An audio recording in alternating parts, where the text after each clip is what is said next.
ហើយនៅក្នុងរឿងវិធុរៈបណ្ឌិតដែលព្រះអង្គក៏សាងលើបញ្ញាបារមីក៏ដូចជាសច្ចៈបារមីហ្នឹងនៅក្នុងវិជាដកហ្នឹងថាជាសច្ចៈបារមីហ្នឹងត្រឹមត្រូវហើយព្រោះព្រះអង្គមិនលះបង់នៅពាក្យសច្ចៈប៉ុន្តែព្រះអង្គប្ររពរឿងបញ្ញាទេដែលវិខទាំងឡាយទៅសើព្រះអង្គដែលមានបញ្ញានោះហើយក្នុងវិធុរៈបណ្ឌិតហ្នឹងក៏ព្រះអង្គសម្បូរទៅដោយបញ្ញាដែរហ្នឹងសម្បូរទៅដោយបញ្ញាក្នុងការមានការទូលមាននៅបណ្ឌកយៈនោះហើយក្នុងការនោះព្រះនាងយសោទរាពិម្ពារិហុលមេតានឹងជាភរិយារបស់ព្រះវិធុរៈបណ្ឌិតជាភរិយាធំឈ្មោះនាងអនោជាមានរឿងរ៉ាវក្នុងអន្តបត្តិបុរីណាចឹងក្នុងដែនកោររដ្ឋហ្នឹងក្នុងការនោះព្រះរាជាគឺប្របាទកោរពជារាជសោយរាជនៅក្នុងអន្តបត្តិបុរីហើយមានអ្នកថ្វាយនៅអាប់នៅធัวជាធម្មកថាឯបានដល់ព្រះបរមពុរិស័ទកូនចាំតែព្រាមណាចឹងបានចូលទៅក្នុងព្រះបរមរាជវាំងនឹងឯងជាអ្នកសម្ដែងពធទេសនាជាធម្មកថាឯចឹងហើយព្រះបរមពុរិស័ទព្រះវិធុរៈបណ្ឌិតហ្នឹងណា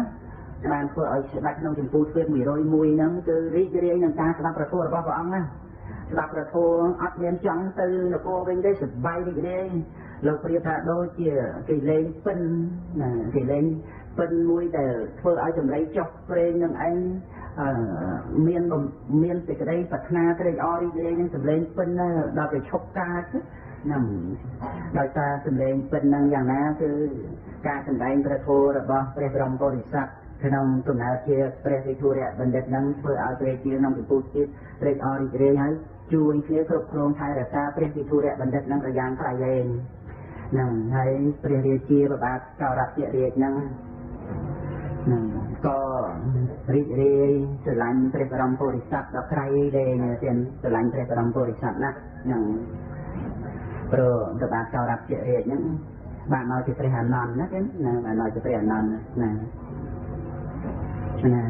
មានរឿងរ៉ាវចេះ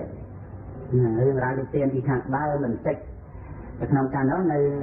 នគរពរិណសីហ្នឹងមានអ្នកដែលលឿយណាយនឹងគ្រប់គ្រងផ្ទះហ្នឹងឯង4នាក់បាន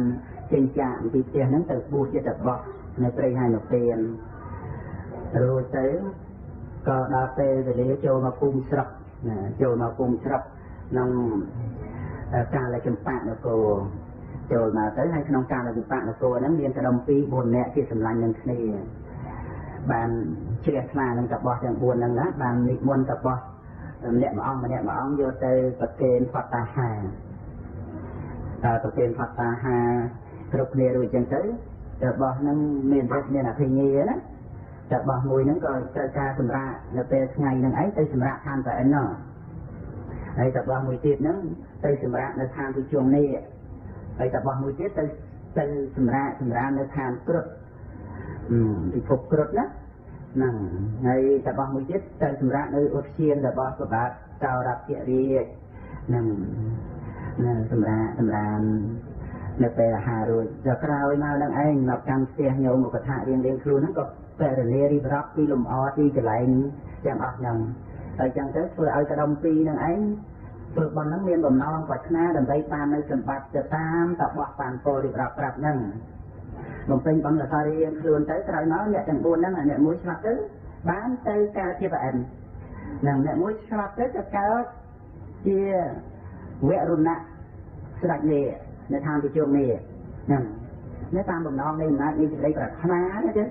ហ្នឹងសំដីកំណើតនេះជាកំណើតសត្វទេឆាហ្នឹងក៏ទៅបានដែរព្រោះអំណាចនៃបញ្ហាទេណាហ្នឹងតែដល់កើតទៅវាចម្បូរសម្បត្តិ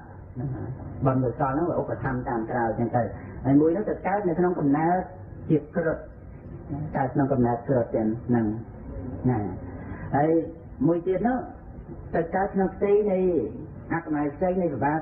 កោរពជារាជក្នុងអន្តបត្តិបុរីហ្នឹងហើយដល់បានប្រសូតមកហ្នឹងគឺជាប្របាទកោរពជារាជនេះដែលបានមកជាព្រះអនន្តនេះណាបាទកោរពជារាជហ្នឹងឯងដែលគ្រប់គ្រងរក្សាព្រះវិធុរៈបណ្ឌិតណាស្រឡាញ់ណាស់ហ្នឹង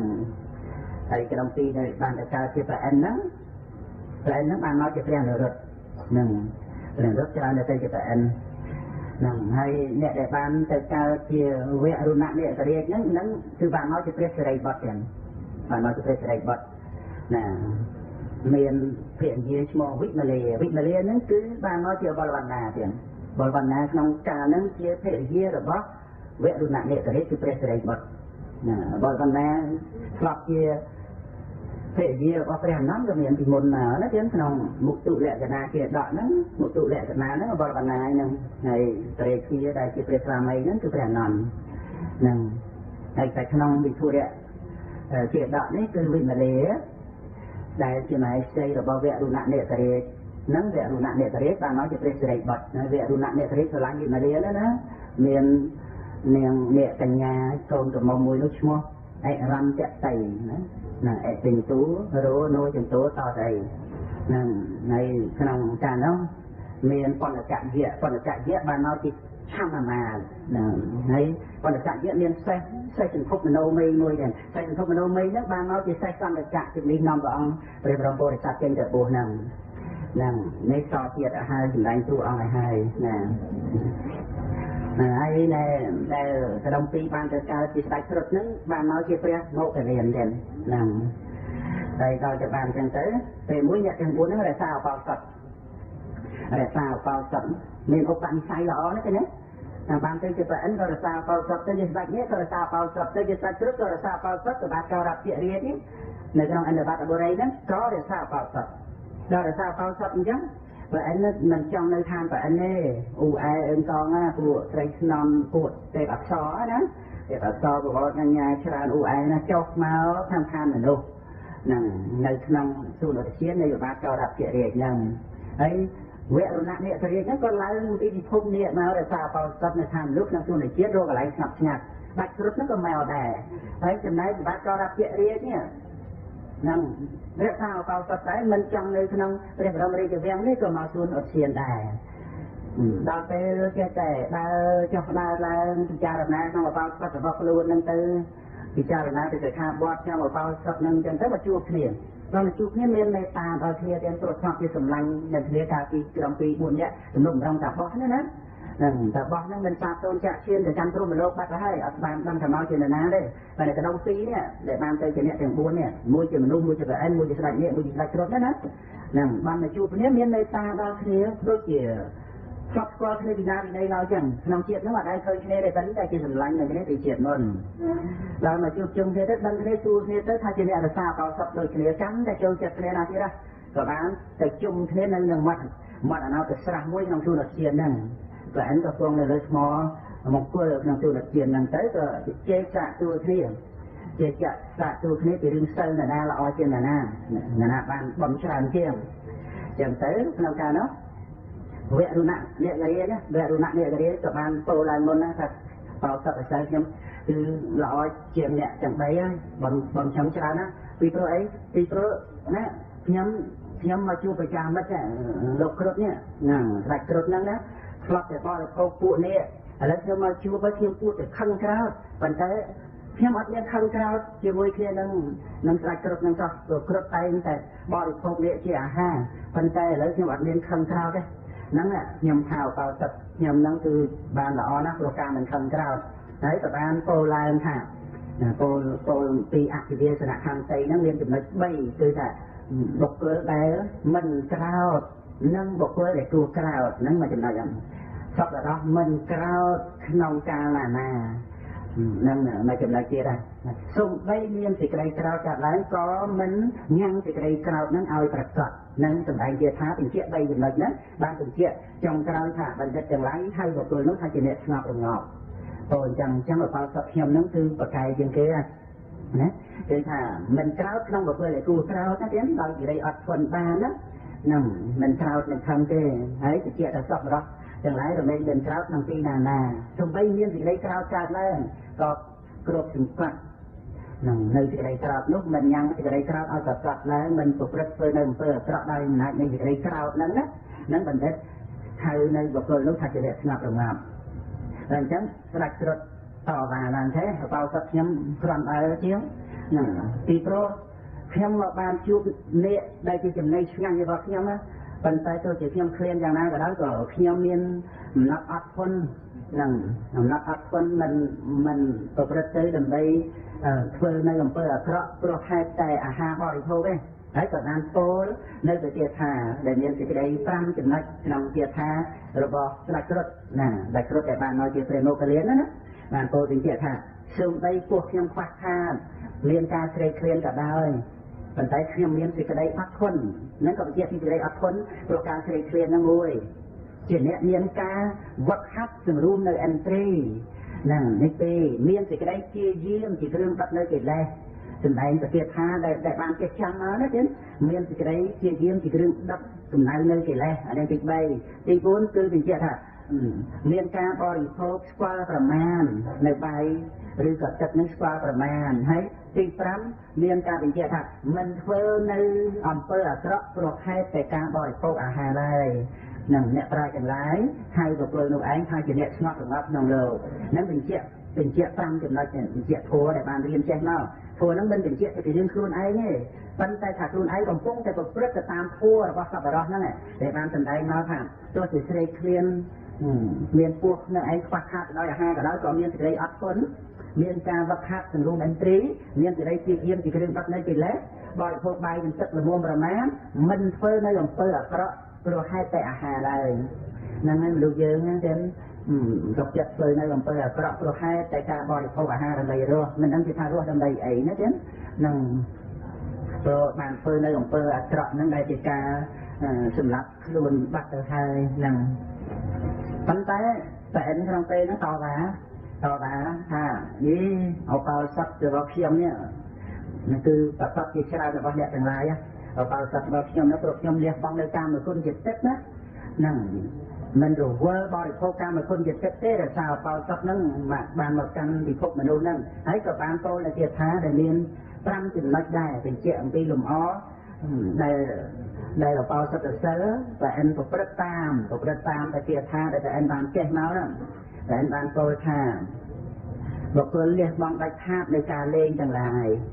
ហ្នឹងនេះមួយចំណុចបានលះបង់នៅសេចក្តីត្រេកអរក្នុងកាមគុណសម្ដីកាមគុណជាចិត្តហ្នឹងចំណុចទី2ចំណុចទី3មិននិយាយនៅពាក្យលេះលោះសំបីតែបន្តិចបន្តួចហ្នឹងទី4វាចាកនៅនៃខណ្ឌធម៌ទី5វាចាកនៅការប្រដាប់កាយអ្នកប្រាជ្ញទាំងឡាយហើយបុគ្គលនោះថាជាអ្នកស្ងប់រងាប់វាចាកការប្រដាប់កាយនេះការប្រដាប់កាយមាន2យ៉ាងណាទៀតការប្រដាប់កាយមួយគឺប្រដាប់ដោយសាច់ឈាមបរិភោគអាហារទៅដើម្បីសាច់ឈាមនឹងឯងស្រស់ពលថង់មួយទៀតប្រដាប់កាយដោយការកម្រងគ្រឿងក្រអូបជាដើមហ្នឹងគឺតែបានពោលសេចក្តីហ្នឹងមាន5ចំណុចហ្នឹងដែលបងដោយការលេងផ្សេងដែលជាការលេងដោយកាយដោយវិច័យយ៉ាងណាក៏ដោយទី2លះបង់សេចក្តីត្រេកអរក្នុងកាមគុណទី3បានលះបង់នៅការនិយាយលេះលោះសំបីតែបន្តិចបន្តួចទី4វិចារនៅនៃឋានធម៌ទី5លះបង់នៅការប្រដាប់កាយហ្នឹងអ្នកប្រាជ្ញហើយបុគ្គលនោះថាជាអ្នកស្ងប់រងាប់ក្នុងលោកបាទកោរៈជារាថាយីអបោសតទៅខ្ញុំនេះលះបង់នៅសេចក្តីកង្វល់ក្នុងរាជកិច្ចចាប់គ្រប់ខ្ញុំអត់កង្វល់ក្នុងរាជកិច្ចហ្នឹងទេហើយបានសរសើរនៅការមិនកង្វល់នឹងឯងដោយពោលជាទាថាឡើងទៀតហ្នឹងបានពោលជាទាថាបុគ្គលកំណត់ដឹងនៅកិលេសកម្មនិងវត្ថុកម្មដោយបរិញ្ញាហើយក៏បានវាចាកនៅកិលេសកម្មនិងវត្ថុកម្មនោះនិរិយជននោះឯងគឺអ្នកប្រាជ្ញហៅថាជាអ្នកមានខ្លួនបានវឹកហាត់ដោយល្អមានខ្លួនមមតំលះបង់នៅតណ្ហាដែលប្រកាន់ថាជារបស់យើងមិនមាននៅសេចក្តីសង្ឃឹមថាជាអ្នកស្ងប់រងាប់ក្នុងលោកនឹងជាថារបស់កោរៈជារាជដែលមានសេចក្តីអញ្ចឹងលះបង់នៅកិលេសកម្មនោះវាកិលេសហើយណាលះបង់នៅវត្ថុកម្មហ្នឹងវត្ថុកម្មហ្នឹងគឺលះបង់នៅសេចក្តីត្រេកអរក្នុងវត្ថុកម្មលះបង់នឹងដោយបរិញ្ញាវាមាន3ទៀតញាតបរិញ្ញាក៏គឺកំណត់ដឹងនៅបរមត្តធម៌ជាសភាវៈហ្នឹងហើយតេរណបរិញ្ញានោះឃើញទោសនៃសភាវៈធម៌ហ្នឹងហើយលះបង់នៅសេចក្តីត្រេកអរពេញចិត្តហ្នឹងគឺបហានបរិញ្ញាវាមាន3ណាទៀតញាតបរិញ្ញាគឺកំណត់ដឹងរូបធម៌និងនាមធម៌ព្រមដោយបច្ច័យតេរណបរិញ្ញាឃើញទោសមិនទៀងជាទុក្ខជាអនត្តារបស់សង្ខារធម៌ហ្នឹងបហានបរិញ្ញាលះបង់ឆន្ទរាគៈសេចក្តីត្រេកអរហ្នឹង នឹងប្រទាថាបាត់ចោរៈជារៀបតអញ្ចឹងអ្នកប្រាជ្ញហៅអ្នកជនដែលកំណត់ដឹងនៅវិរិយកម្មនឹងវត្ថុកម្មនឹងឯងថាជាអ្នកវឹកហាត់អប់រំទូមានខ្លួនមកតំល្អប្រាជ្ញានៅតំណាដែលប្រកម្មថាជារបស់យើងអាការប្រកម្មថាអ្វីជារបស់យើងអានឹងគឺតណ្ហាណាទៀតតាមពិតយើងវាអត់មានទេជាសត្វជាបុគ្គលអត់មានទេនៅពេលណាដែលថានេះរបស់យើងនោះរបស់យើងនឹងគឺត្រូវកម្មតណ្ហាជានាមធម៌ហើយដែលទៅព្រះនិព្វាននោះគឺការរំលត់នៅតណ្ហានឹងឯងនឹងតណ្ហាប្រយោជន៍សពទុក្ខជានិស្ស័យណាការអស់ទៅនៃតណ្ហាឈ្នះអស់នៅទុក្ខទាំងពួងវាអត់មានខ្លួនយើងណាទៅនិព្វានតាមដែលយើងស្បប្រកម្មទៅមានខ្លួនហ្នឹងទេប៉ុន្តែនៅពេលប្រកម្មទៅខ្លួនយើងគឺសកាយតិដ្ឋិនៅពេលប្រកម្មថាអ្វីជារបស់យើងអានឹងតណ្ហាខ្លួនវានៅតែអត់ដដែលប៉ុន្តែដល់ទៅពេលលះសកាយតិដ្ឋិឬលះតណ្ហាវាអត់មានខ្លួនយើងក្នុងលោកនេះវាអត់មានអ្វីជារបស់យើងហ្នឹងនេះឯងគឺជាដំណើរដែលត្រូវទៅព្រះនិព្វាននោះនឹងបាត់ចោរៈជារិទ្ធលើកឡើងនៅប្រទាថាហ្នឹងសរសើរពីអបោសិទ្ធរបស់ព្រះអង្គនឹងឯងត្រង់ការលះបង់នៅសេចក្តីកង្វល់អញ្ចឹងទៅម្នាក់តែសរសើរគុណអបោសិទ្ធតែរៀងខ្លួនព្រះអង្គក៏បានសួរថាព្រះអង្គដែលជាស្ដេចក្នុងស្រុកមនុស្សនឹងអញ្ចឹងតើមានអ្នកប្រាជ្ញបណ្ឌិតដើម្បីវិនិច្ឆ័យនៅក្នុងសេចក្តីនេះឲ្យពួកយើងទេមានហ្នឹងគឺវិធុរៈបណ្ឌិតជាទីត្រេកអរនៃស្ដេចក្នុងចម្ពោះទ្វីបអត់មានអ្នកណាប្រៀបស្មើបានទេចឹងក៏បាននាំតែឯងនាំស្ដេចត្រុតនាំស្ដេចនេះហ្នឹងចូលទៅក្នុងកន្លែងធម្មសភាក៏បានអញ្ជើញព្រះវិធុរៈបណ្ឌិតឲ្យឡើងកម្មធម្មាសនៈវិនិច្ឆ័យសេចក្តីព្រះវិធុរៈបណ្ឌិតហ្នឹងបានសាកសួរតើគ្រប់ព្រះអង្គនឹងឯងមានបញ្ហាយ៉ាងណាសូមឲ្យបានរៀបរាប់ពីបញ្ហាដែលបានជជែកគ្នានឹងមកទូលបង្គំបានស្ដាប់ទៅអាចវិនិច្ឆ័យបានក្នុងពេលហ្នឹងឯងដែលស្ដេចនេះវរុណៈនាគរាជហ្នឹងពោលសរសើរពីអធិវាសនៈខន្តីហ្នឹងសង្ខេបខ្លីៗហ្នឹងណាទេហើយបានស្ដេចត្រុតហ្នឹងស្ដេចត្រុតហ្នឹងពោលសរសើរពីអីស្ដេចត្រុតពោលសរសើរពីអីហ្នឹងសរសើរអំពីការមិនធ្វើបាបព្រោះមានអាហារជាហេតុហ្នឹងនឹងសរសើរពីការមិនធ្វើនៅអំពើអាក្រក់ព្រោះហេតុតែការបរិភោគអាហារព្រះអង្គបរិភោគព្រះអង្គសរសើរអំពីអីព្រះអង្គសរសើរពីការលះបង់នៃកាមគុណហ្នឹងហើយព្រះជាបាត់ចរៈជារិទ្ធសរសើរពីអីសរសើរពីការដែលមិនមានកង្វល់ដល់ចឹងទៅព្រះបរមពុទ្ធសាសនាក៏វិនិច្ឆ័យថាអបោសិទ្ធរបស់ព្រះអង្គនេះគឺមានផលស្មើគ្នាភាសិតដែលព្រះអង្គទាំង4អង្គបានពោលឲ្យគឺសុទ្ធតែជាសុភាសិតអត់មានទុក្ខភាសិតទេប្រៀបបីដូចជាកម្មរតេះដែលទៅជុំចូលទៅក្នុងដុំរតេះអញ្ចឹងគឺជាសុភាសិតទាំង4ព្រះអង្គរបស់សិទ្ធរបស់ព្រះអង្គមានផលដូចគ្នាអញ្ចឹងទៅទាំង4អង្គនេះសប្បាយរីករាយមកទៀតសប្បាយរីករាយ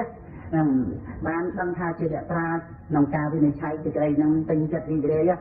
នឹងព្រះអង្គបានដូចជាសម្ពុតទុកលផតមានពួកខៀវដោយការជួបខៀវយ៉ាងនេះសាច់មុតល្អណាស់អត់មានចាក់ខ្លាយបានទេហើយវរុណៈនាគរាជដូចជាកែវមณีនេះរឿងរ៉ាវដែលនាងវិមលាបាត់កែវមณีហ្នឹងបានសាកសួររហូតដល់ទៅចង់បានបេះដូងវិធុរៈបណ្ឌិតហ្នឹងមកទីវរុណៈនាគរាជបូជានៅកែវមณีបូជាព្រះវិធុរៈបណ្ឌិតហ្នឹងបូជាពធហ្នឹងហើយស្ដេចគ្រុឌហ្នឹងបូជាផ្កាមាសទៀតផ្កាមាសហ្នឹងមាន100សតប់ជាការនេះឲ្យមានលំអងទេសសុទ្ធតែសម្រាប់ដល់កែវទាំងអស់ដូចជាដល់ព្រះវិធុរៈបណ្ឌិតបាការៈរាជដូចជាគោ1000ចុកជួយហើយអត្ថន័យព្រះធម៌នៃពុទ្ធរាជការ15ទីទាំងសូមនមស្ការឲ្យកំពុងប្រជុំដីនៃសត្វរាជារតនាដល់អង្គតាមក្នុងពុទ្ធលោកបានសេចក្តីទៅដល់ការផ្នែកញ៉ាំញ៉ាំដល់កាយវិញសូមនមស្ការឲ្យវិគុណកណាពុទ្ធចាស់គ្រប់ព្រះអង្គទូទៅទីគោរពជ្រះថ្លានិងកក់ក្ដៅក្នុងចិត្ត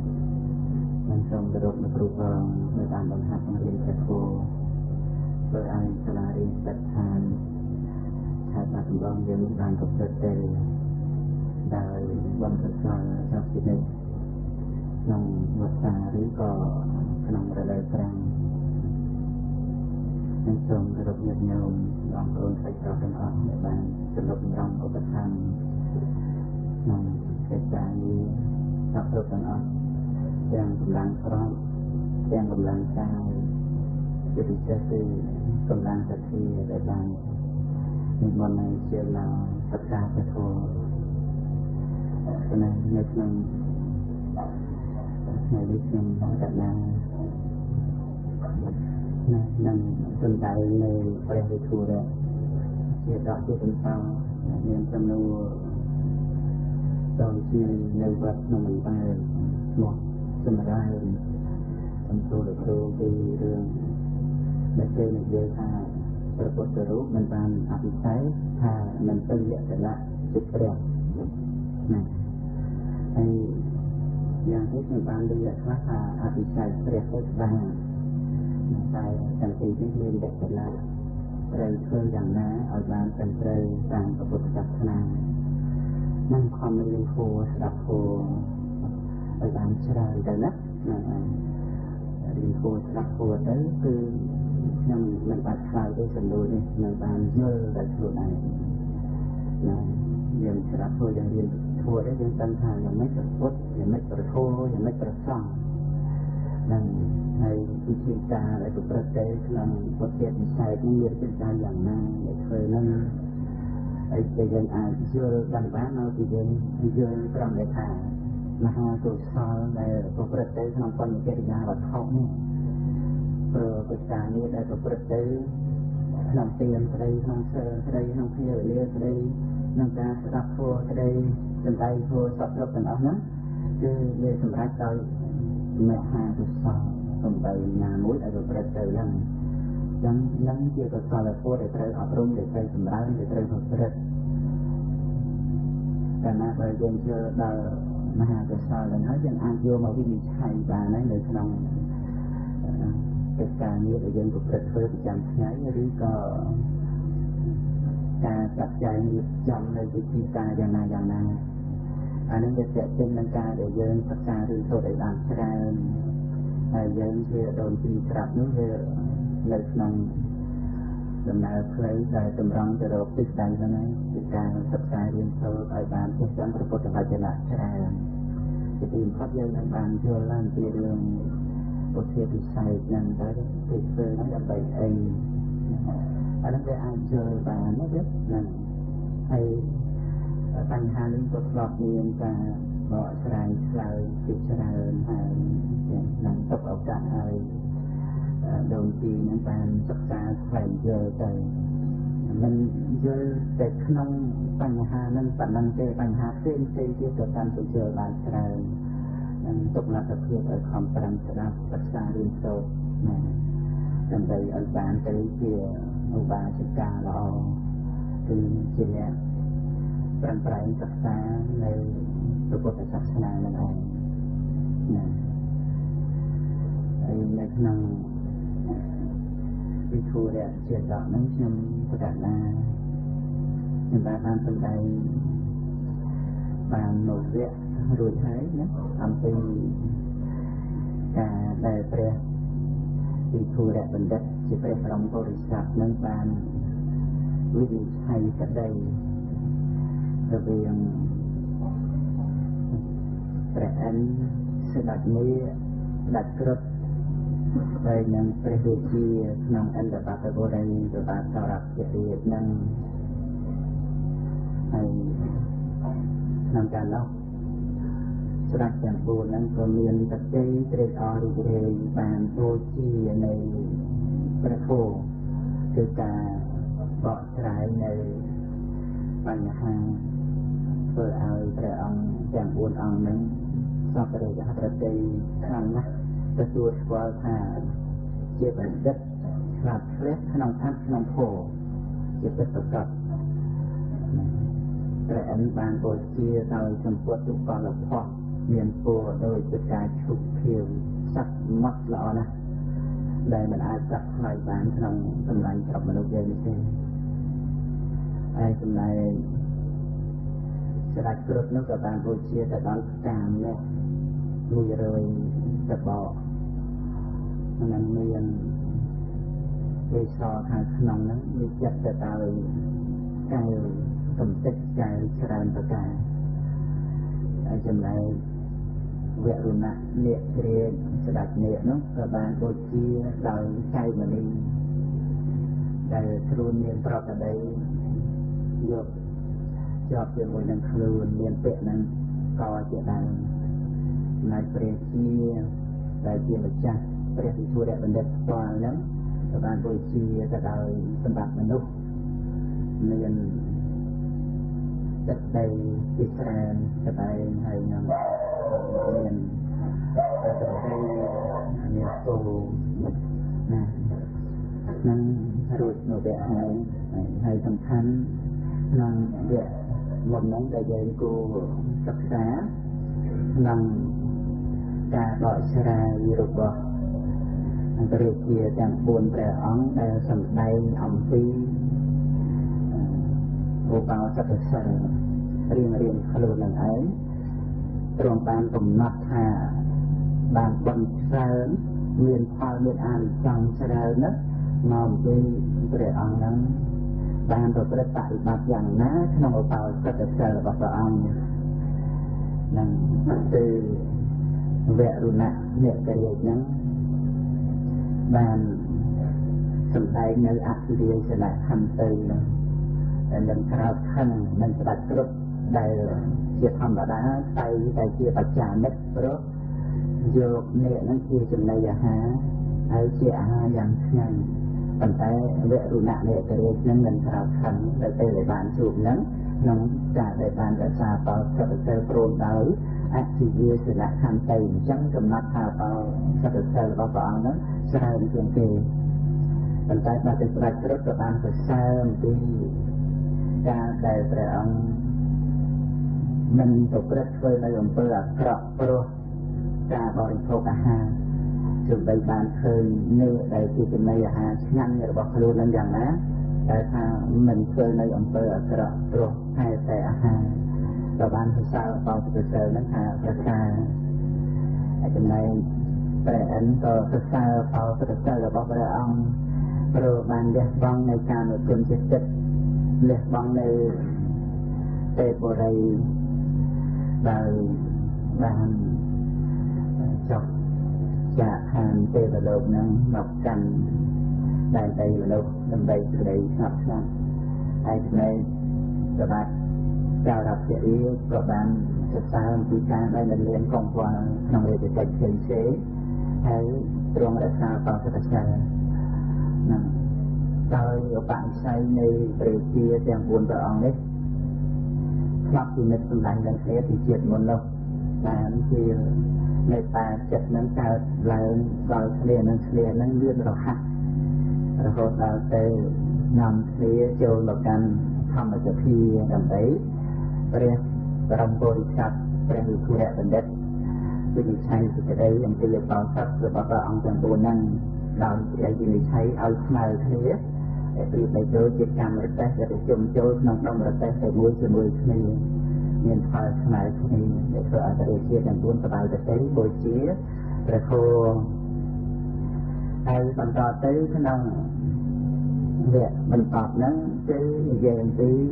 វរុណៈអ្នកក្រៀតនឹងដែលបានត្រឡប់ទៅខាងទៅជងអ្នកវិញហ្នឹងក៏បានទៅជួបនឹងមហេសីគឺព្រះនាងវិមលាហ្នឹងបានមកជាព្រះនាងឧបលវណ្ណាណាចឹងឧបលវណ្ណាគេដែលហើយវរុណៈអ្នកក្រៀតហ្នឹងបានមកជាព្រះសិរីបុត្រណាក្នុងជាតិកំណើតនឹងជា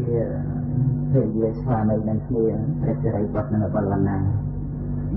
ហើយទៅបានទទួលនឹងជំរាបឲ្យស្ដេចគ្រប់នឹងបានមកជាព្រះមហាមុគលានតែបានមកជាព្រះអនុរុទ្ធហើយព្រះជាកោរពរាជបានមកជាព្រះអនន្តនឹង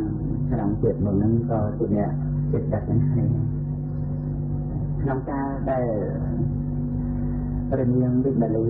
មិនឃើញកែវមณีរបស់ស្វាមីក៏បានសាកសួរទៅស្ដេចវរុណៈអ្នកក្រៀតក៏បានរៀបរាប់អំពីដំណើររបស់ខ្លួនដែលបានរក្សាបោសថសិលហើយក៏បានទៅកាន់ឋានមនុស្សបានជួបនឹងស្ដេចគ្រប់តែព្រមទាំងស្ដេចមនុស្សក្នុងអត្តបទបុរីក៏បានសរសើរអំពីបោសថសិលរៀងខ្លួនទៅមិនដាច់ស្រេចក៏បានចូលទៅរកវិធុរៈបណ្ឌិតគឺជាបណ្ឌិតដែលជាទីស្ញប់ស្ញែងនៃស្ដេចទាំងឡាយក្នុង101នគរកាលដែលវិធុរៈបណ្ឌិតសម្ដែងធម៌ហើយស្ដេចទាំង101នគរនោះមិនចង់ត្រឡប់ទៅកាន់នគររបស់ខ្លួនវិញឡើយព្រោះបីដូចជា đầm rây đại trời nguồn đại việc đình tinh rây nguồn từ chọn chất năng sinh lênเป็นลักษณะประเจียก็เป็นเจตnăngอัตรสในประโครวมใจสำเร็จวิธีรบระบบวิธีแรกเป็นเด็ดแต่ใช้วิธีแรกเป็นเด็ดทับกับไปมาในรีบรับอันปีการแต่เป็นวิธีแรกเป็นเด็ดที่ไทยอ่านซ้ำในเตาจะเจอเพื่อเอาเปรียบเทียบเงินแบบการรักเจริญแต่อันสักกระหนึ่งเยอะนิดเรื่องรุนแรงเรียกนั้นการเปิดเอาดาวดิบมาเรียนเชียงไทยใช้เรียนได้เรียกคลาบางโบที่ในปราชญาหรือว่าผู้ใดเป็นเด็กนั่งไอ้จะเอาจะเข้าถึงเองให้เรื่องรุนแรงเรียกกับบ้านเรียนตลอด3 ปีแต่อันนั้นโบที่ไอ้กระตุ้นโบที่ไอ้แต่บางการรับเรียนนั้นโบที่ไอ้เอาใจรุ่นต่อองไอ้นั่นกับบ้านโบที่ร่างกายมันดีนุ่งสะท้านนักการนั้นเรียนวิทย์มาเรียนแต่ที่ไหนใช้ในประการแบบรุนแรงเนี่ยคือมันโตไปยังปีกาโดยเสียประโคดาวใจมันนี่เราก็เปลี่ยนครั้งเลยจริงๆสำเนียงบนนอนปริศนาจังบานสดับพัวเราก็วิธีแรกเป็นเด็ดจังเอาวิธีแรกเป็นเด็ดมาการติดคุกเราแบบเพลินนะจังเอาวิธีแรกเป็นเด็ดนั่งมาปันไปมันตั้งเสียใจเอาดีทูแหละเป็นเด็กนั้นบ้านเอาอย่างนั้นนั่งการเนาะเกิดโรคมันสูบไปจับไหลจังtớiโรคอุบายนั่นบานเราสู่ตัวสอบเราจะแต่สังเวยสังไรเสียงโกนเห็ดละให้บายเป็นบานตึกมันงานตรงนี้ก็มันเสริมเปลี่ยนรถแล้วเราดูเปลี่ยนการนึกเสียงโซนไปอาการอะไรอย่างนี้อันใดเบรุณะเนี่ยจะได้เรียนจะได้สระลังในหาสมบูรณ์เรียนเรียนดอกคันคาประปานขาสูงปีอาการมันสรุปนอกจากนั้นเรียนรู้มาเรื่อยก็เคยมาเจอไปโน้ยค่ะเรียนกับน้องพัฒนาช่องบ้านได้โดยมีทุเรศเป็นเด็กนำกับเด็กคือกระถาได้โดยนั้นคือเกี่ยวตัวปัญญาเราบอกมีทุเรศเป็นเด็กทั้งไงปัญหากับบ้านโตถ้าช่องบ้านหาประเทศคือได้โดยมีทุเรศเป็นเด็กประกอบโดยโถบ้านเหมือนบ้านเจยังไม่จักนั่งใช้ที่ว่าเป็นการในจิมวยเรียนร้าที่เป็นประกอบการได้เวรุณะเนี่ยจะเรียกนั้นโตลานขาเบอร์มาใส่อมช่องบานประเทศประจำจะนับบานเมื่อคืนประเทศประจำลูกยังไงแต่ถ้าดูคู่แบบเป็นเด็กนี่กรมจังหวัดโตทานังนำโยมาบานลูกร้อนแต่คืนนั้นก็ลำบากได้นั่นครั้งแต่นั้นนายเซนก็ปรับทิ้งไปนองด่าวิรุณะเนี่ยกระเดกไอ้จับมุกจิตใจหนึ่งกระเดกชกโตใจไอ้กันเนาะนั่งเธอไอ้วิรุณะเนี่ยกระเดกไอ้ลำบากจัดดอกอย่างหันทำสิจบสิฉันเอาใจอย่างที่มันจบจะเรียนจะได้นั้นมาใกล้นั่งการน้องวัดไตรชมเนียงเอเรนที่รำจัดใจที่รำจัดใจอีกเป็นตัวโรโนจนตัวต่อใจรำจัดใจนั้นมันเคยเรียนเรียนแบบที่ตรงตะการต่อเชียร์เนาะเชียร์เนี่ยนะที่จำลองที่รำใจนั้นมันบานเลยสกมนุษย์นั่นมีการเชียร์ในทางนานะโดยต้องสารวัตรนั่นเพียงซ้อนนั่นนำเชียร์ดอกนั่งเรียนเนี่ยครับแต่เราเคยเรียนต่อเชียร์มาเชียร์เนี่ยนะเราเอามันบานตะการตามที่ทำงานสบายเกิดเมื่อตำรวจเชียร์เนี่ยนั้นมันบานในขนมขนาดมนุษย์นั่นแต่ในขนมตายอยู่ภูมิก็หรือก็ในขนมที่อะไรนะได้มันประกอบแต่เราเอามันบานตะการน នឹងក្នុងកាលនោះវិរន្តតីជាបុត្រីរបស់វរុណៈនេគ្រាហើយសូមជម្រាបថានេះដែលមានរិទ្ធយ៉ាងអញ្ចឹងយើងអាចនិមិត្តខ្លួនមានរូបរាងដូចជាមនុស្សហើយស្អាតបាតស្រស់បោះយ៉ាងណាទៅតាមបញ្ញរិទ្ធរបស់ខ្លួនណាចឹងហ្នឹងវិរន្តតីហ្នឹងដែលបាននិមិត្តជាស្ត្រីមានរូបរាងស្អាតបាតមានខ្លួនប្រាណដៃជើងទៅជាមនុស្សឬជាទេវតាគឺស្អាតណាស់បានចូលមកក៏បិតាឃើញបិតាមានទឹកមុខសពសពូនដូចជាការឈូកដែលគេកាត់ដាច់ចាក់ទងញ៉ាំដោយម្រាមដៃហើយថ្ងៃខ្លួនសពសពូនអញ្ចឹងក៏បានទូសួរបិតាថ្ងៃនេះហេតុអ្វីក៏បិតាមានសុភៈសពសពូនអត់ស្នូតទូសាស័ព្ទគ្រប់ចឹងទៅបិតាក៏បានរៀបរាប់អំពីម្ដាយរបស់កូនស្រីនឹងឯងមានបំណងប្រាថ្នាចង់បានហាប្រតិវិធុរៈបណ្ឌិតតើឲ្យបិតានឹងបានវិធុរៈបណ្ឌិតនឹងមកយ៉ាងណាដើម្បីនឹងបានបេះដូងបណ្ឌិតយ៉ាងនេះនោះទោះបីតែការបានឃើញបានជួបក៏មិនជាការងាយផងព្រោះវិធុរៈបណ្ឌិតនៅក្នុងការគ្រប់គ្រងរបស់បាទតរជារាជព្រមដោយស្ដេច101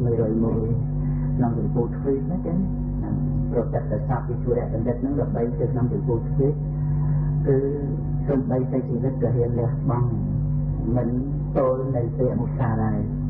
នឹងល្បីណាចឹងហើយនឹងជាអ្នកប្រាជ្ញដែលយល់សេចក្តីនៃព្រះធម៌ក្នុងការរៀបរាប់របស់វិរុណនេគ្រាឲ្យដល់កូនស្រីយ៉ាងនេះកូនស្រីក៏លិតអាណិតបិតាមានបំណងចង់ជួយបិតាហើយចង់សម្រេចបំណងប្រាថ្នារបស់មេត្តាក៏បានចូលទៅ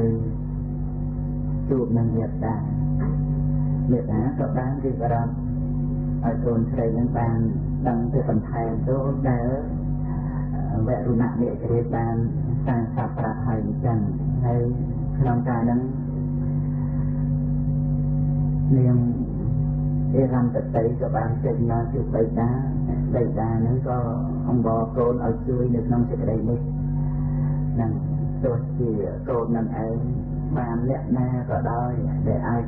នាំយកនៅហប្រតិវិធុរៈបណ្ឌិតប្រកបដោយធម៌បានគឺឲ្យកូននឹងឯងព្រមទទួលយកអ្នកនឹងជាស្វាមីទៅនឹងបិតានឹងឯងឲ្យយកបលកូនស្រីអញ្ចឹងកូននឹងអាណិតបិតាអាណិតមេត្តាក្នុងពេលហ្នឹងក៏ប្រដាប់កាយាស្អាតបានក៏បានចេញចាកអំពីពិភពនេះចេញចាកអំពីពិភពនេះហ្នឹងនៅក្រៅបាតទឹកណាបាតទឹកប៉ុន្តែមិនដឹងនៅដល់ណាទៀតទេហ្នឹងប៉ុន្តែជាទីកន្លែងមនោរម្យនេះហ្នឹងវាមានច្រើនជាងទូហ្នឹងដល់ទៅកន្លែងនេះហ្នឹងវាមានទីកន្លែងដែលនៅហ្នឹងជាកន្លែងដែលមានដើមឈើមានស្អីគ្រប់មុខប៉ុន្តែដល់ទៅពេលដំណើរផ្លូវដែលត្រូវចេញនៅខាងរុះហ្នឹងត្រូវឆ្លងកាត់ទឹកហ្នឹងនាងអិរន្តតីឆ្លងកាត់ទឹកដោយអំណាចឫទ្ធិរបស់ខ្លួនហើយបានឡើងទៅលើកាលគិរីបរិពតក្នុងដ៏ពុះក្នុងកាលនោះក៏បានស្រែកច្រៀងដោយសំឡេងដ៏ពិរោះដែលមានរំលឹកវត្តដោយក្តីស្នេហានិងប្រាថ្នាទទួលខ្លួនឲ្យដល់បរិះណាទោះជាមនុស្សទេវតាសន្ធុយៈដែលអាចដើម្បីនឹងទៅយកហបរតិរបស់វិធុរៈបតិបានស្រែកច្រៀងដោយសំឡេងពិរោះក្នុងកាលនោះបណ្ណកយៈដែលជាសេនាបតីយៈទាំងបណ្ណកយៈនឹងឲ្យត្រូវជាក្មួយបង្កើតរបស់ស្ដេចវេស្សវណ្ណវាផងបានមានកិច្ចប្រតិបត្តិជុំក្នុងសមាគមយៈអស់កាប់ក្នុងកាលគិរីបរិពតនៅនាដែនដីនៃព្រៃហែនពេលបានឮសំឡេងដ៏ពិរោះក្នុងកាលនោះមិនអាចហក់រំលងទៅបានចុះឲ្យដល់ក្នុងទីនោះបានស្ដាប់សំឡេងដ៏ពិរោះឬហើយក៏បានចូលទៅការស្ងជាមួយនឹងនាងវិរន្តតីដែលជាបុត្រីរបស់ស្ដេចវរុណនេគ្រាក្នុងកាលនោះ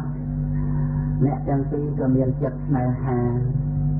ទៅវិញទៅមកព្រោះស្លាប់ ជាអ្នករួមរស់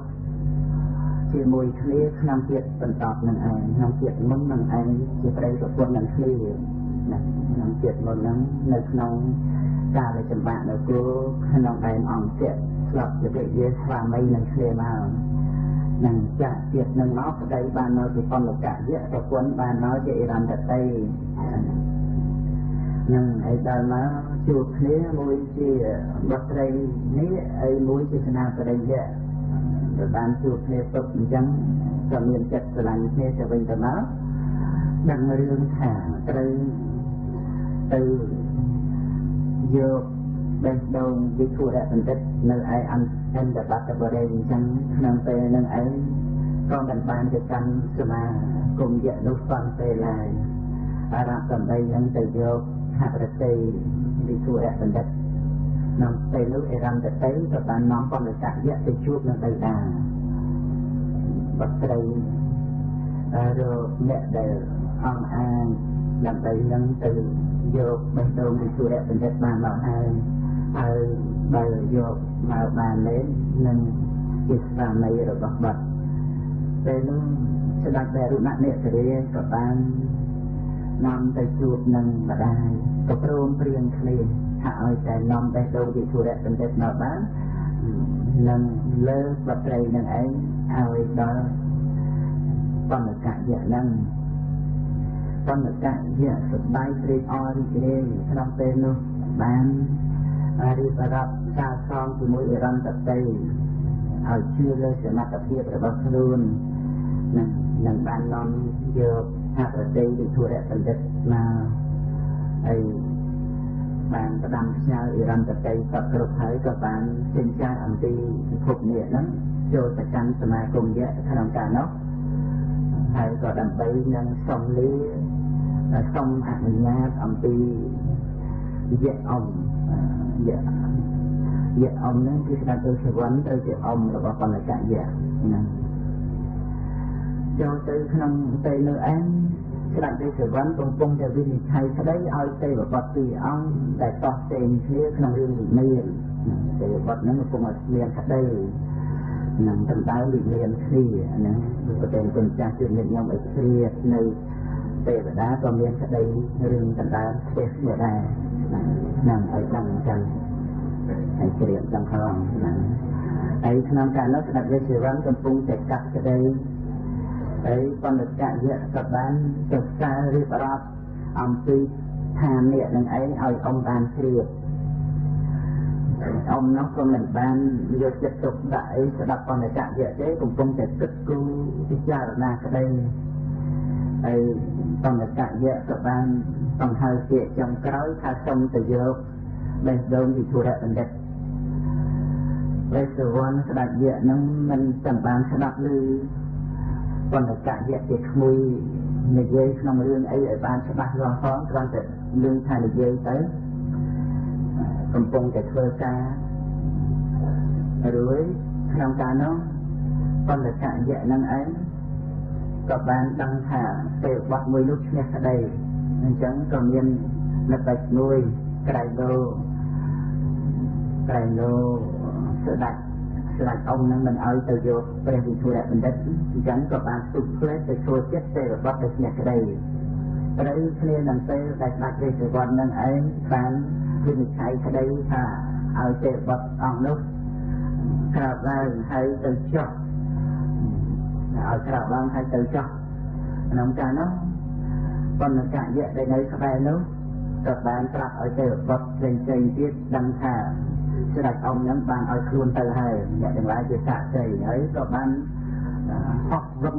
ចេញអំពីទីកន្លែងវិនិច្ឆ័យក្តីនឹងណានេះក៏ជាការសម្ដែងបញ្ជាក់ឲ្យឃើញថាស្ដេចវេស្សវណ្ណនឹងក៏មានការគ្រប់គ្រងនៅក្នុងពិភពលោកអាចនឹងថែរក្សាវិធុរៈបណ្ឌិតផងដែរប៉ុន្តែថាពលកៈយៈដែលមានបំណងប្រាថ្នាចង់បានអិរន្តតីដើម្បីជាប្រពន្ធក្រែងលោកអង្គនឹងឯងមិនឲ្យទៅខកខានបាននាងអិរន្តតីឥឡូវនេះក៏បានឱកាសក្នុងវេលាពេលនឹងឯង ដែលកំពុងតែលោកអង្គនឹងវិនិច្ឆ័យក្តីក៏បានធ្វើជាកិច្ចក្នុងពលាក្រែនឹងដូចជាលោកអង្គដែលជាស្ដេចវេស្សវត្តនឹងឯងឲ្យខ្លួនទៅអញ្ចឹងទៅតាមពិតនៅពេលដែលខ្លួនសុំនឹងក៏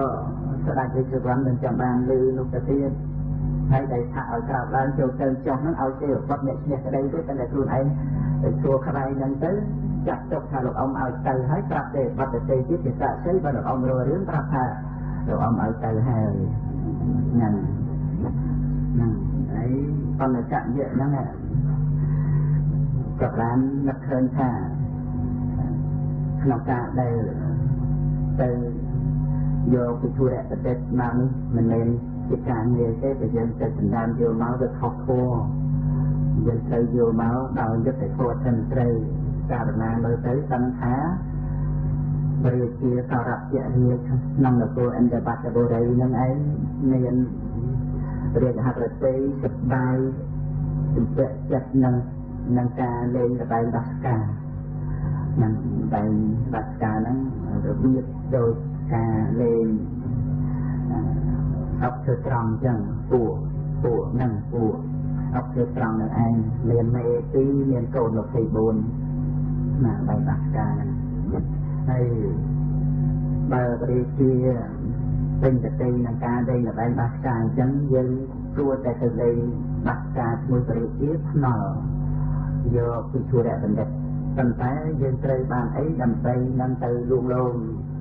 រាជាដើម្បីឲ្យព្រមលេងជាមួយយើងប្រាប់ជាបន្តទៀតបណ្ឌកយៈនឹកឃើញតែសម្បត្តិរាជាមានច្រើនណាស់កាយមនីសពគ្រប់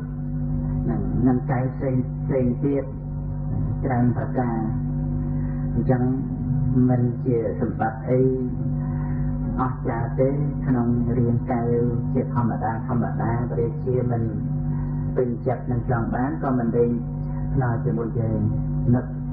ចុះនឹកឡើងទៅក៏បានឃើញកាយមនីនៅឯរវាងភ្នំវេបុលក្នុងនគររាជក្រឹស្នៅភ្នំវេបុលណានៅរវាងភ្នំវេបុលចិត្តក្រុងរាជក្រឹស្ហ្នឹងក្នុងតែនោះក៏បានធ្វើដំណើរទៅរកនៅកាយមនីនោះកាយមនីនឹងមានយៈឈ្មោះកុំភីរៈដែលមានកំផន់មួយសែនអ្នកទៀតដែលនៅយាមកាយមនីហ្នឹងកាយមនីនឹងអស្ចារ្យទៀតជាកាយមនីទឹកហើយបណ្ឌកយៈហ្នឹងគិតថាមានតែទៅយកកាយមនីនេះឯងទៅដល់កុំភីរៈដែលជាអ្នកថែរក្សានឹងឯងគ្រាន់តែឃើញបណ្ឌកយៈបើភ្នែកសម្លក់ទៅប៉ុណ្ណឹងក៏ភ័យនឹងខ្លួនចាញ់អំណាចបណ្ឌកយៈចឹងឆានអាមាត្យក្នុងកាលហ្នឹងជាបណ្ឌកយៈខ្លាំងទេគ្រាន់តែបើភ្នែកសម្លឹងកុំភីរៈយៈដែរណាកុំភីរៈហ្នឹងហើយមានបរិវារជាបំផន់មកខ្សែអ្នកទាំងប៉ុណ្ណឹងហើយណាខ្លាចភ្នែកបណ្ឌកយៈនៃបណ្ឌកយៈគាត់តែបើសម្លឹងមើលទៅប៉ុណ្ណឹងភ័យញ័រដូចសត្វសំណក់ឃើញខ្លាអញ្ចឹងញ័រហើយនៅឈួតជើងអត់ជាប់ថយក្រោយក្រាក់ទៀតពឹងទៅដល់ក្នុងចក្រវាលពួកបំផន់តែអ្នកខ្ចាក់ខ្ចាយអស់នឹងខ្លាចបណ្ឌកយៈដល់ប៉ុណ្ណឹងបណ្ឌកយៈយកកាយនឹងមកក៏បានឡើងពិសេសសន្ធប់មនោម័យវឹងលឿនហ្នឹងតែសន្ធប់មនោម័យហោះហ្មងទៅនឹងដោយកម្លាំងរបស់សេះហ្នឹងទៅដល់ឥន្ទបត្តបុរីក្នុងកាលនោះក៏បាននិមិត្តជាមនុស្សម្នាក់ជាមនុស្សកំឡោះម្នាក់ដឹកសេះនឹងឯងចូលទៅដោយភាពអង្អាចក្លាហានក្នុងការដែលបាទសរពរាជកំពុងតែជួបជុំដោយស្ដេច101ក្នុងកាលនោះឯងក៏បានលេចឡាពីប្រាប់ជាមួយនឹងព្រះរាជាសពគ្រប់តាមតែព្រះរាជាឃើញភាពអង្អាចយ៉ាងនេះបានសាកសួរទៅថាអ្នកមិនមែនជាមនុស្សក្នុងនគរយើងនេះទេតែអ្នកនៅឯណាទៅក៏បានបណ្ឌកយៈហ្នឹងក៏ហត់មកព្រះរាជាថានគររបស់ទូទង្គមនឹងឯងនៅឯការលើកសម្បានគរហ្នឹងហើយមានបំណងចង់មកលេងបាសកាជាមួយនឹងព្រះអង្គប្រាប់ពីគោលបំណងរបស់ខ្លួនប៉ុន្តែដែលបណ្ឌកយៈប្រាប់អំពីនគររបស់ខ្លួននេះ គឺនគររបស់គាត់ពីជាតិមុននឹងដែរកាលដែលចម្បាក់នគរក្នុងដែនអង្គៈហ្នឹងពីជាតិមុននឹងឯងក្នុងកំណើតជាមនុស្សហ្នឹងបានជាពរាជានឹងឯងមិនធ្លាប់បានឃើញមិនធ្លាប់បានជួបក្នុងកាលនោះឯងពរាជាក៏បានរៀបរាប់អំពីការដែលអ្នកហ្នឹងចង់មកលេងជាមួយនឹងយើងនឹងឯងតែសំអាងអីទៅអាងអីតែលេងយ៉ាងណាមានអ្វីដាក់ស្នល់អីជាមួយគ្នារៀបរាប់គ្រប់ក្នុងការនោះបណ្ឌកយៈហ្នឹងក៏បានសម្ដែងនៅរបស់ពីរដែលសម្រាប់ស្នល់បើថាខ្លួននឹងឯងចាំងព្រះជាគឺនឹងថ្វាយនៅសេះនៅមេនេះហើយនឹងកែមលីហ្នឹងមិនទាន់លាតចេញបង្ហាញព្រះជាទេព្រះជាក្នុងទីនោះក៏បានពោលឡើងជំនួសប្របាទតរជារាជថាអ្នកឯងយកសេះមកធ្វើជាគ្រឿងដាក់ស្នល់អញ្ចឹងតើរាជារបស់យើងតែជាធំក្នុងអន្តរបតបរិយនឹងមិនមាននៅសេះអាទិនីរបៀបនឹងឬបានប្រព័ន្ធកយៈហ្នឹងបាន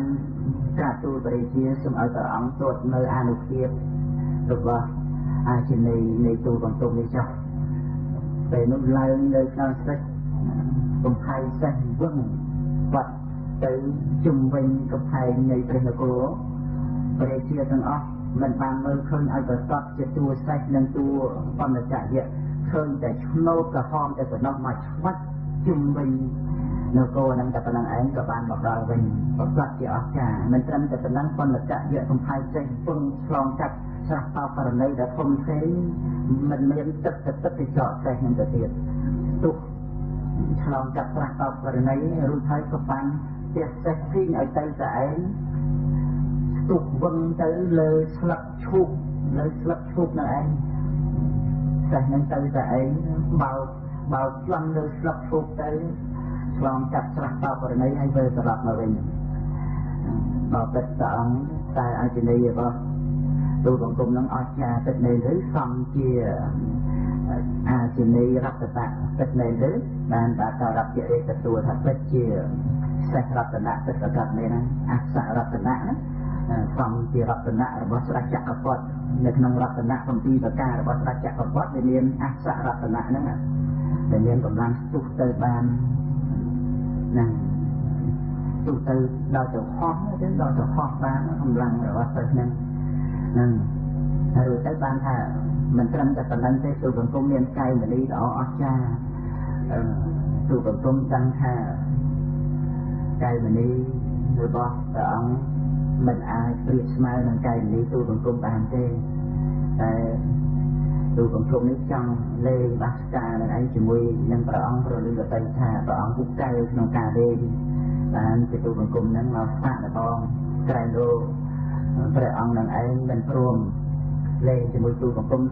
យករបស់ពិសេសរបស់ទូបង្គំនេះមកសូមព្រះអង្គត្រួតមើលចុះនៅក្នុងកែមលីនេះគឺមានទេពអប្សរចេញណាប្រដាប់ទៅដោយរតនៈផ្សេងមានរូបដ៏ស្អាតមានបរិសុទ្ធហើយឲ្យព្រះរាជាត្រួតមើលក្នុងកែមលីហ្នឹងមានរូបទេមានរូបស្ត្រីមានរូបបរិសុទ្ធមានរូបបក្សីមានរូបសត្វក្នុងព្រៃមានបំណងចង់ត្រួតមើលអ្វីតាមជ្រុងនៃកែមលីហ្នឹងឃើញរូបឃើញនគរឃើញចតុរង្គសេនាឃើញពលសេះពលតម្រៃពលរត់ពលស្មៅជើងចង់ឃើញ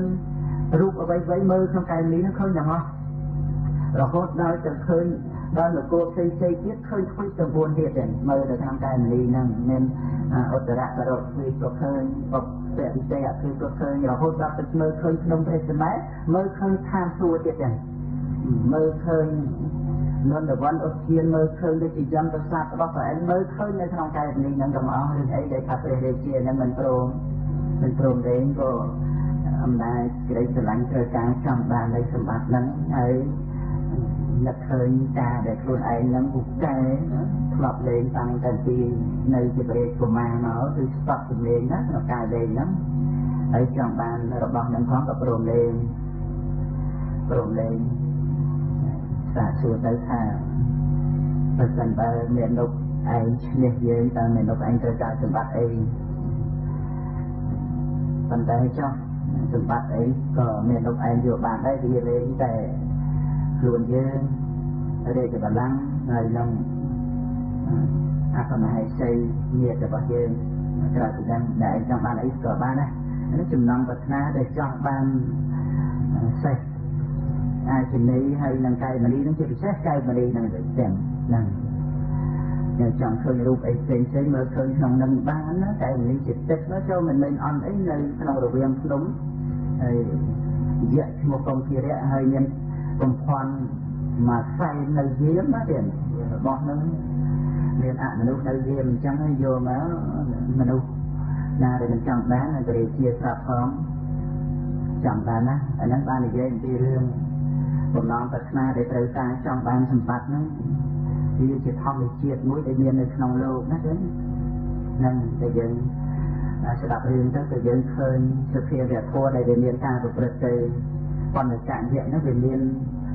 សេចក្តីស្នេហាចង់បាននាងអិរន្តទៅអាហ្នឹងក៏វាជាសេចក្តីពិតមួយដែលយើងសិក្សាទៅយើងឃើញដល់សភាពនៃធម្មជាតិជារបស់តែងកើតមានជាធម្មតាហើយសេចក្តីស្នេហាដែលមាននៅក្នុងខ្លួនមនុស្សយើងគ្រប់គ្នាហ្នឹងហើយនឹងសេចក្តីស្នេហារបស់បណ្ឌកញ្ញៈហ្នឹងគឺវាជាសេចក្តីស្នេហាដូចជាគ្នាវាគ្រាន់តែថាវាមានកម្លាំងតិចខ្លាំងនិងមានសភាពនៃអារម្មណ៍ខុសគ្នាអីហ្នឹងយ៉ាងណាប៉ុន្តែវាជាប្រភេទនៃលោភៈដូចតែគ្នាអាហ្នឹងដែលយើងឆ្លាតទៅយើងឃើញជាសភាពនៃធម្មជាតិដែលមិនមែនជារបស់យើងព្រោះវាមិនមែនជាសភាវៈដែលយើងបានបង្កើតឡើងទេមិនមែនជារបស់ដែលយើងធ្វើឲ្យកើតមានទេទៅគឺមិនមែនជារបស់យើងវាជារបស់ធម្មជាតិឬថាវាជារបស់មានតាំងពីបុរាណកាលអស់កាលជាអង្វែងមកហើយអ្វីជារបស់បុរាណជារបស់ក្នុងធម្មជាតិវាមិនមែនជារបស់យើងយ៉ាងណាដែលយើងមិនគួរប្រកាន់ថាជារបស់យើងហ្នឹងយើងត្រូវឃើញសភាពនៃធម្មជាតិទាំងអស់ហ្នឹង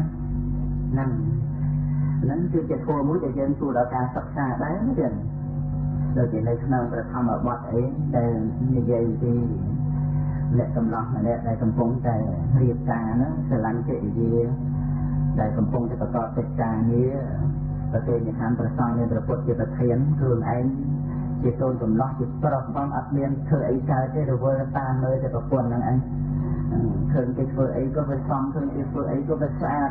ខ្លួនឯងនឹងធ្វើអីក៏មិនកើតរវល់តាមមើលតែគេដល់អញ្ចឹងទៅព្រះរាមាភិព្រះអង្គទ្រង់ជ្រាបព្រះអង្គសម្ដែងរិទ្ធបំបាញ់នាងនឹងបាត់ដល់អញ្ចឹងគឺភ្នែកស្លោបាត់ប្រពន្ធហ្នឹងដល់អញ្ចឹងទៅបានជាព្រះអង្គទ្រង់ត្រាស់សម្ដែងពទាថាធម្មបទណាក្នុងបទខាងដើមហ្នឹងណាត់រាគៈសមោអធិហ្នឹងលើអ្វីស្មើនឹងរាគៈមិនមានហ្នឹងគឺព្រះអង្គសម្ដែងពីធម្មជាតិហ្នឹងមិនចំពោះតែរាគៈនៅក្នុងអ្នកកំឡោះដែលកំពុងរៀបការនៅឯណាគឺជារាគៈធម្មជាតិមួយដែលមានក្នុងលោកដែលជាភ្លើងអីក៏មិនស្មើនឹងភ្លើងរាគៈហ្នឹងភ្លើងនឹងខ្លាំងណាស់ឆេះរហូតដល់ទៅកុសលធម៌ក៏ភ្លើងនឹងអាចឆេះបានដែរភ្លើងក្នុងលោកភ្លើងនរកភ្លើងឆេះកាត់ឆេះទៅរូបដល់ភ្លើងរាគៈឆេះកុសលធម៌ខ្ទេចទីអស់នឹងអញ្ចឹងបានថាភ្លើងនឹងវាខ្លាំងការសម្ដែងហ្នឹងដែលធ្វើឲ្យអ្នកស្ដាប់ក្នុងពេលហ្នឹងបានយល់ចូលចិត្តទៅដល់ធម្មជាតិដែលមិនមាននរណាមួយជាអ្នកធ្វើឲ្យកើតឡើងទេណាព្រះអង្គសម្ដែងជាប់មួយទៅទៀតថាណាត់ទេជាសមោអធិជាដើមនឹងឯងដែលធ្វើឲ្យអ្នកទាំងពីរនឹងឯងនាងហ្នឹងក៏នៅនឹងបានស្ដាប់ជាមួយគ្នាបានសម្រេចសតាបត្តផលទាំងពីរនាក់ពេលកំពុងរៀបការណាសតាបត្តផល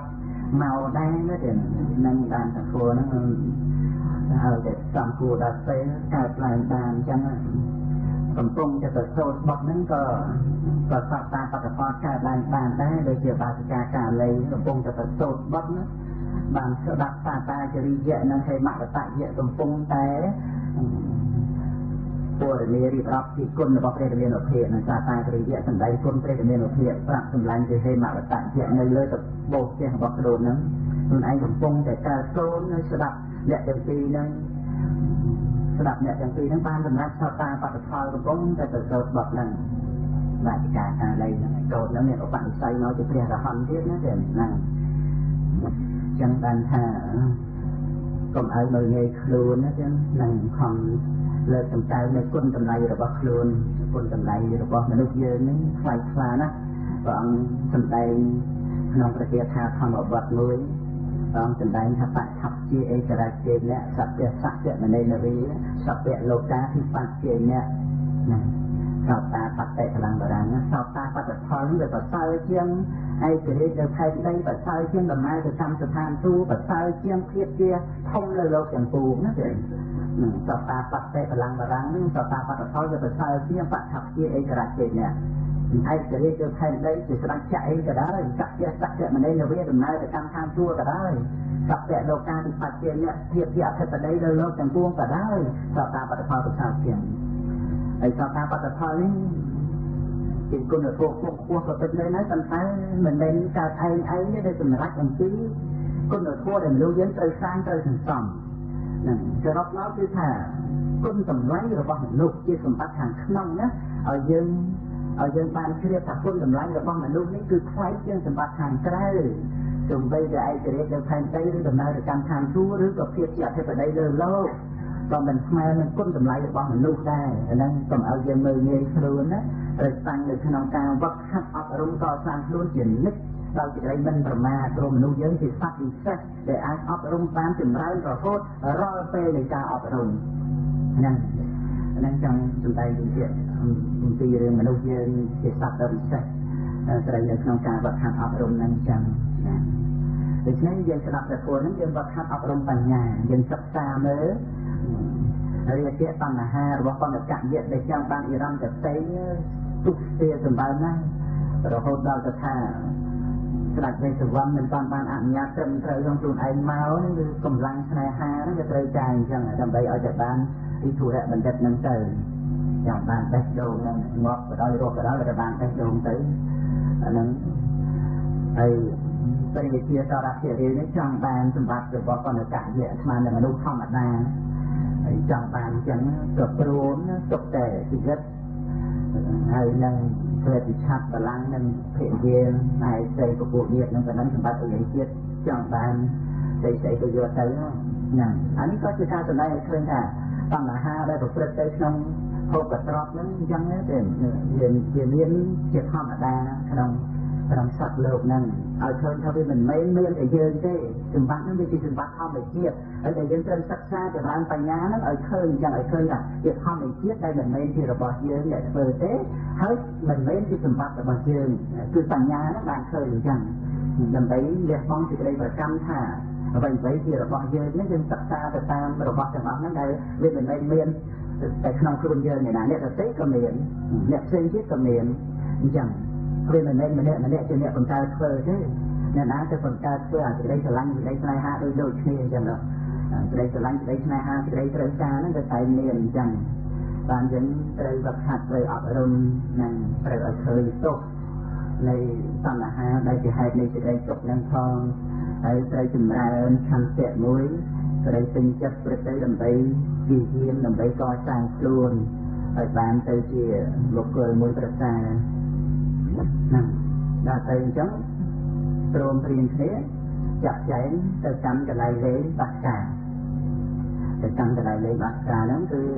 ប្រដាប់លេងនេះធ្វើពីប្រាក់ហើយកូនបាសកាធ្វើពីមាសមានមេទីមានកូន24ក្នុងការលេងនេះគឺត្រូវបោះ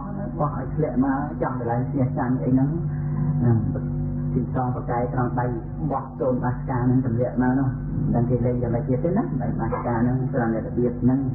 របៀបពួកលេងអប់ទៅត្រង់ហ្នឹងរបៀបពួកហ្នឹងប៉ុន្តែមិនមែនអប់ទៅត្រង់វាបាសកាហ្នឹងហើយព្រះរាជាគាត់ទៅលេងឈ្នះមកដឹងមកពីអីគេចឹងមានទេពធីតាម្នាក់គ្រប់ហើយរសារលើព្រះវិឆាប់ហ្នឹងស្លាប់ជាម្ដាយរបស់ព្រះរាជាហ្នឹងពី3ជាតិមុនទេព្រះរាជាហ្នឹងបានមកពីព្រះអានន្ទណាហើយមានម្ដាយពី3ជាតិមុនរបស់ព្រះរាជាសារៈរាជហ្នឹងឯងបានមកជាទេពធីតានឹកស្នេហាបុត្រពី3ជាតិមុនហ្នឹងនៅខែរសារជួយឲ្យបុត្រហ្នឹងឈ្នះទេតែរហូតហ្នឹងហើយក្នុងពេលហ្នឹងព្រះរាជាហ្នឹងមានភាពដូចថាសម្គាល់ថាខ្លួនឯងពូកែអញ្ចឹងព្រមលេងដល់តែមុខទៅឈ្នះហើយក៏នឹកគុណសពគ្រប់ណាមុននឹងលេងហ្នឹងលេងចុះលេងឡើងក្នុងពេលហ្នឹងព្រះរាជាបោះកូនបាសកាទៅចុះមក ដឹងថាធ្លាក់មកចំកន្លែងចាញ់ហើយព្រោះដោយអំណាចរបស់បណ្ឌកាយៈនឹងសំដែងរិទ្ធនេះសំដែងរិទ្ធឲ្យចូលនេះធ្លាក់មកចំកន្លែងចាញ់ប៉ុន្តែបរិជាឆ្លាតដឹងថាធ្លាក់មកចំកន្លែងចាញ់ហើយមិនឲ្យធ្លាក់មកដល់ដាតចាប់ទៅចាប់អត់អីទេបោះទៅម្ដងទៀត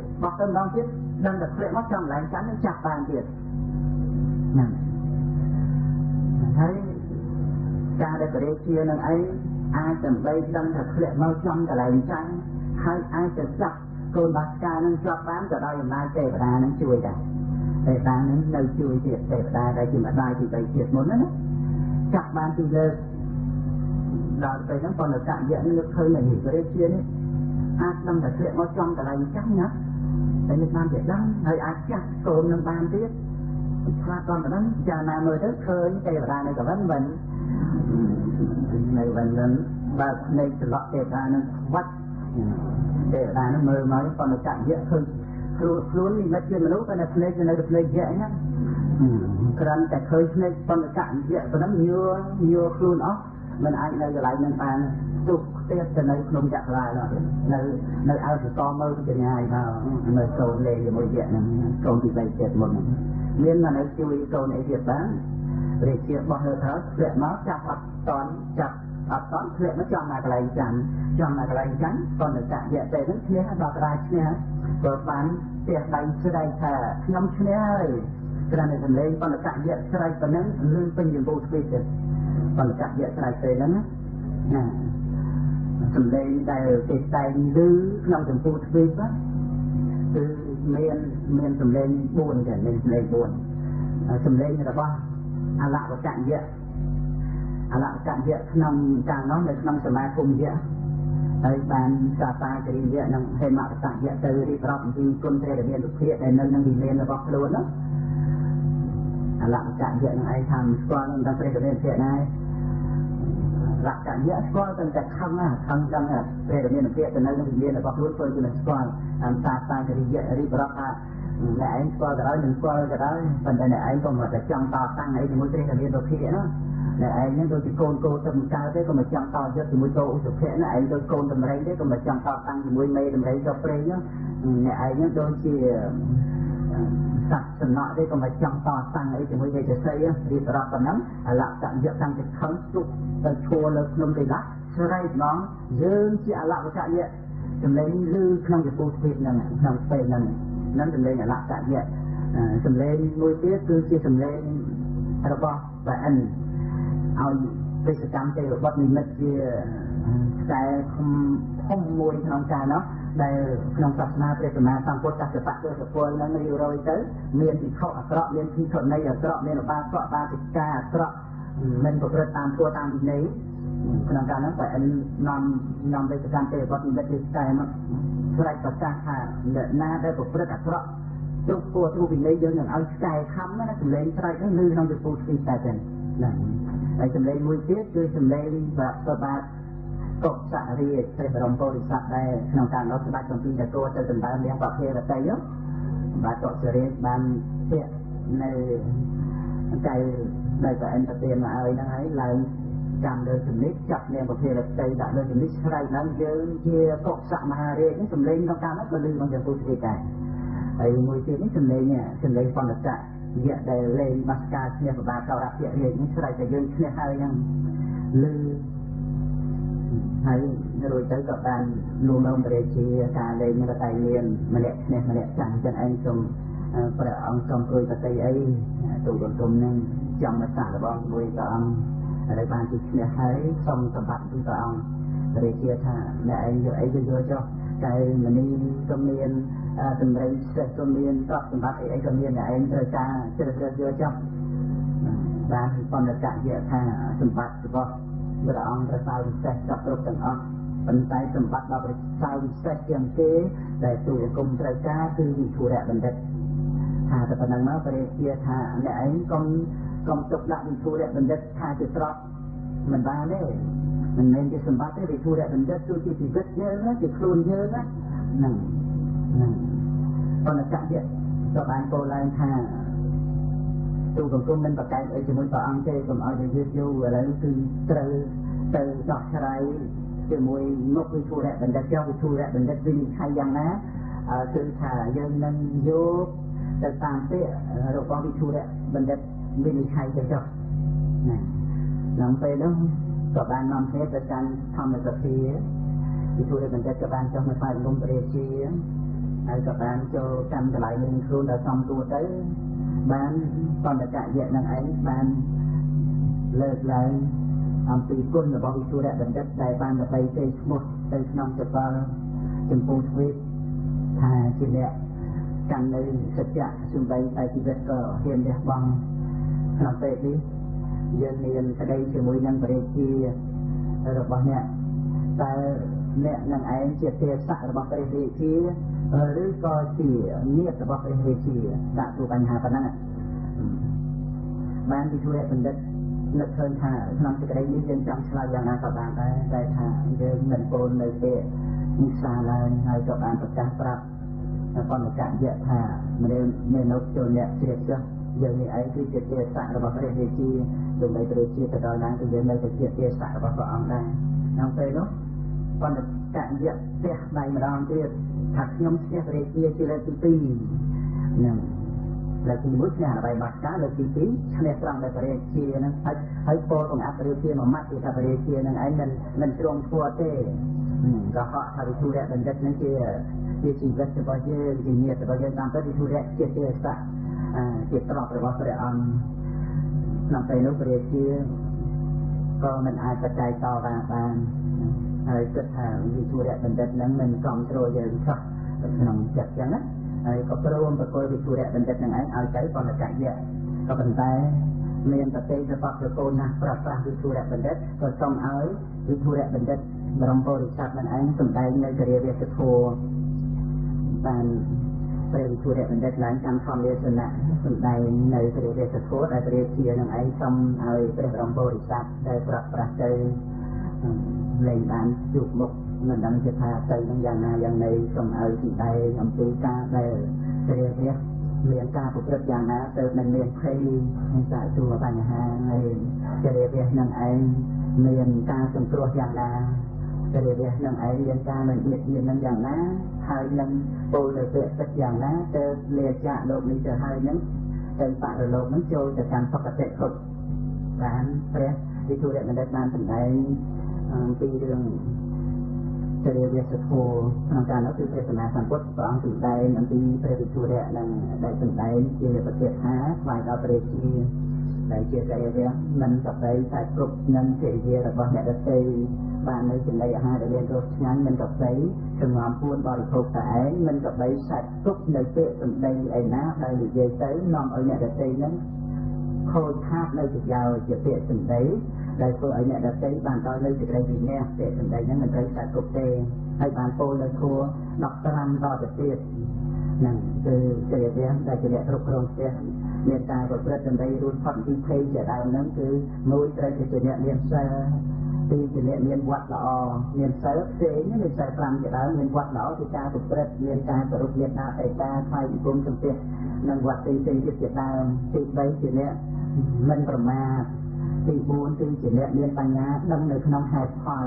ទី5គឺជាអ្នកដែលមិនលើកតម្កើងខ្លួន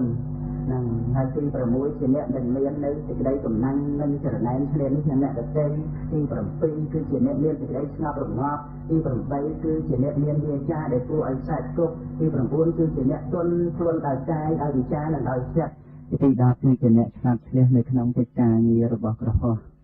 ទី11គឺជាអ្នកសង្គ្រោះដល់មិត្តទាំងឡាយទី12ជាអ្នកសង្គ្រោះដល់សមណៈព្រាហ្មណ៍ដោយបាយនិងទឹកជាដើមទី13ជាអ្នកមានសេចក្តីប្រាថ្នានៅក្នុងកុសលធម៌ទី14ជាអ្នកត្រួតត្រងចាំទុកនៅធម៌ទី15ចូលទៅរកអ្នកមានសិលទាំងឡាយឆាត់គ្រប់ជាមួយនឹងសពរោះហើយសាកសួរនៅធម៌ថាអ្វីដែលជាកុសលអ្វីជាអកុសលយ៉ាងនេះជាដើមសូមអនុមោទនារងចាំស្ដាប់ព្រះធម៌ព្រះវិធុរៈបណ្ឌិតជាបន្តពុទ្ធហង្សារណង្សច្ចហាមិធម្មង្សសារណង្សច្ចហាមិសង្ឃហង្សារណង្ស